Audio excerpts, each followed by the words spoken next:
తెలంగాణ రాష్ట్ర ప్రభుత్వం రేవంత్ రెడ్డి గారి నాయకత్వంలో డ్రగ్స్ నిర్మూలనకు సంబంధించి ప్రత్యేక పోలీస్ విభాగాన్ని ఏర్పాటు చేసి రాష్ట్ర వ్యాప్తంగా చర్యలు తీసుకుంటా ఉన్నారు.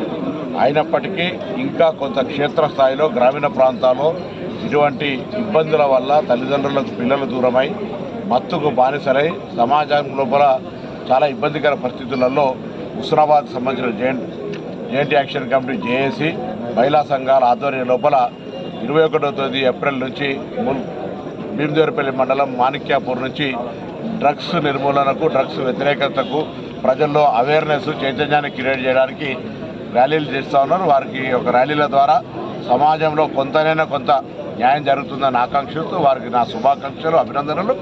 దీని ద్వారా నేను కూడా యువతను కోరుతా ఉన్నా, తల్లిదండ్రులకు దూరం కాకండి, మత్తుకు బానిస కాకండి, సమాజంలో కూడా చెడిపోయి బతుకుతే లాభం లేదు, సమాజానికి ఉపయోగపడి బతకండి, సమాజ నిర్మాణం కోసం బతకండి.